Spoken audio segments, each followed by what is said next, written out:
So ఇది shoulder, ఈ shape ఉన్నది కదా, అదే వచ్చేసి మీకు ఇట్లా రావాలి. ఇది వచ్చేసి బాడీ పార్ట్ కి అటాచ్ అవుతుంది.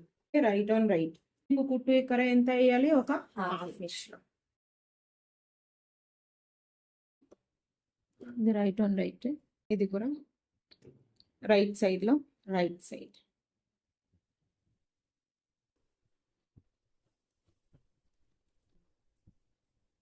कर्व कहीं पे भी हो कट लगाना है. वो कट कैसे लगाना है? ये कर्व अगर हमारा ऐसा वाला कर्व है तो नॉर्मल नेक पे कैसे कट था? ऐसे.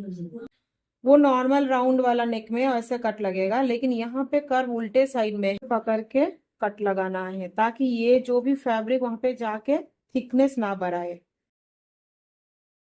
ఇది నేను హాఫ్ ఇంచ్ లో కుట్టాను, సో ఎక్కువ ఉంది.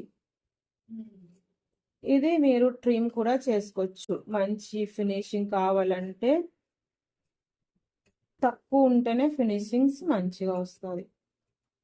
ఆ కట్ స్టిచ్ వరకు ఉండక్కర్లేదమ్మా? ఉండాలి ఉండాలి, కంపల్సరీ ఉండాలి ఇది. సో నేను అక్కడ ఎక్కువ వదిలేసాను కాబట్టి కట్ నాకు సరిగా రాలేదు.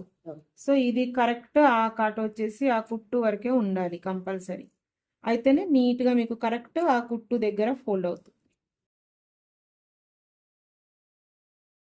ये एक साइड का रेडी हो गया, सेम दूसरा साइड का भी वैसे ही हम लोग 0.25 इंच पे ऐसे स्टिच कर देंगे, करेक्ट बराबर पाव इंच पे. क्योंकि यहाँ पे किनारे में स्टिच लेने के लिए जाते हैं ना, तो तब क्या होता है फिर से खींच देने का चांसेस रहता है. तो ये आयरन करने के बाद ही करना, नहीं तो ऐसे फोल्डिंग आएगा. पूरा आयरन करके सेट कर लेंगे तो यहाँ पे जो भी ऐसे फोल्डिंग्स आ रहे हैं ना वो नहीं आएगा.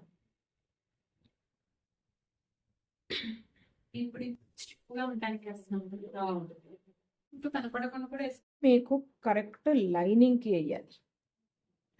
ఆ లైన్ మీద side align kurti neck finish చేసేటప్పుడు ఈ కుట్టు చెప్పాను, ఈ కుట్టు కన్నా అటు ఒక కుట్టు వేయాలి కదా. సో లైనింగ్ సైడ్స్ ఇది కుట్టు వేసేటప్పుడు కూడా మీరు చూసారా, హ్యాండ్స్ ఇట్లా పెట్టుకొని ఇయ్యాలి కుట్టు.